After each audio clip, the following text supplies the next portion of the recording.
Oh, I was taking pictures. Yeah. But I always needed a light meter, almost always. Oh, okay. I mean, some I could if I didn't care too much about the Yeah. picture. Are you old? Are you an old photographer? Not really a photographer, but Oh. I carried a camera around a lot. Oh, yeah. cool. When was that? In well, let's see, I came back from Korea in 1956, and so it was from then on I really got into things. Oh, were you in the services? I was in Korea? yeah, I was in Yeah. the Army, and went over to Korea, but they'd cease firing. They had a ceasefire. But did you see action? No, that's what I mean. They'd done the ceasefire, Oh, okay. and then they got over there. And I was a college graduate, and so a lot of my co-workers, the enlisted men, were in the headquarters, 8th Army headquarters, which turns out to be comparative living in tents at the front line, you know. Right. Ours was in a building, brick building. We had a brick.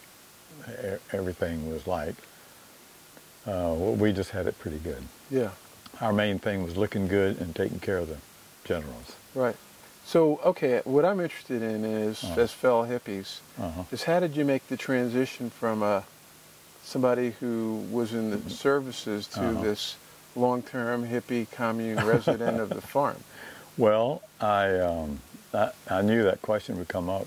And I thought about it for a little while, and you know, there are a lot of reasons. Yeah. They just happened to coincide at the same time. It was like somewhat of a miracle for me that it came along and that I understood what was happening. It took me a little while to get the language, the Parmese. Right. And, but I felt real good. The vibes were good. So, and that's what I was leaving. I lived in South. Did you go right from being into the Army right into the farm, or did you have sort of a hippie transition? 10 years.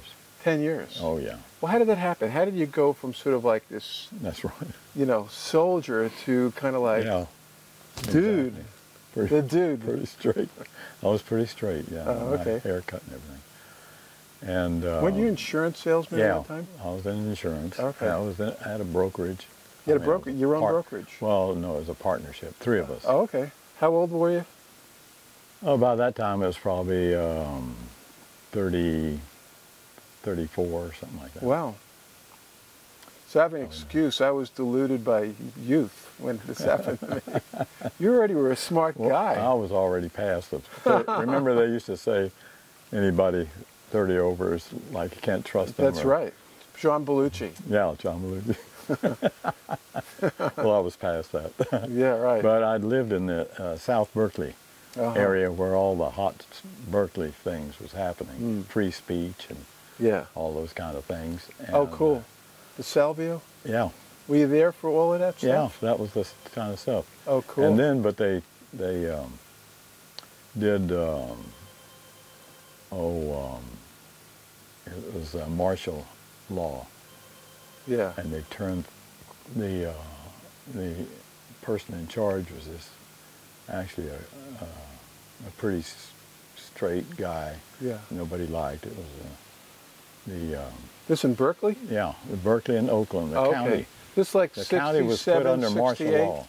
67, 68? Yeah. Because of the peace protests?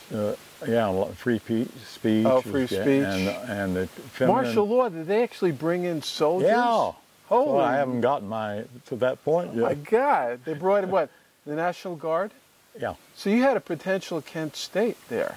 Well, there were 2 people who were shot.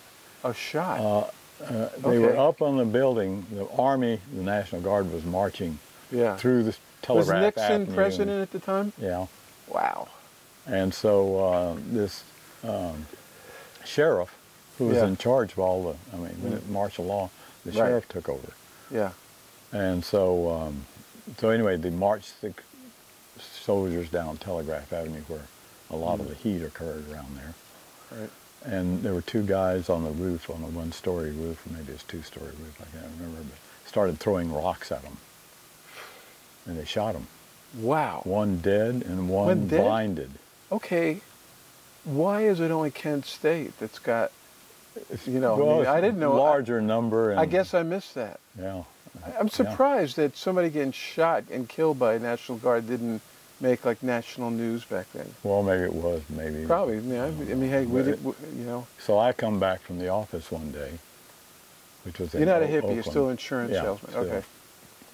Come back, and they had my area blocked off, the South Campus area, where I lived. Yeah. And I saw that it actually had his rifle was actually loaded. I could tell that from having been around that kind of stuff. It made me real angry that I had to show my some kind of identification to be able to even go in this area where my home was. So I was really the insurance business got a little uptight too, not a little, a whole bunch. And so I wasn't liking that so much. I did a little real estate in there too, around my house. So I had what actually was the transition between, you know, insurance salesman to hippie? Was it kind of gradual? Did you suddenly go, ah? Well, it was sort of gradual. I started growing hair in '68. Oh, is that the same hair? You haven't changed your hairdo at all, have you? Not much, no. Although I've lost some hair. Oh, yeah. But, hey. Am I supposed to look in the camera every once in a while? Welcome to the club. Oh, don't worry about it. Okay. So ignore us, folks. That was... We're just having a conversation. Right. So that was, part of it was, and then the feminist movement was real strong there, and there was like, it got so bad that the sheriff tore up the end of Telegraph Avenue, the road, because he didn't want that. You were right there at like ground zero of the hippie, ground zero, civil rights, environmental revolution. It was just, that was it, man. That was it. And the college students were big. They even quit selling, this was, my cousin told me, they quit selling bras in the women's clothing thing because nobody would buy them. Wow. Everybody took the bras off. Well, anyway, in that torn up part, it was just a side story. Yeah. Where we were walking along there just to check out this thing of tearing up the road. Yeah.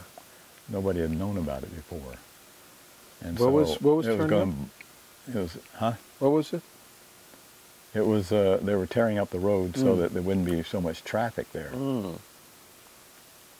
Especially traffic that was anti-establishment. What, let's kind of shift to the future just a little bit. Okay. How did you end up, you've lived here how many years? Since 71. Since 71. You haven't like just stayed here all the time. You've traveled all over the world. Oh, we traveled, and we also had the Florida farm down in Homestead. And I was down there about 3 years. Yeah. With the family and other people. All right, let's pick up. All right.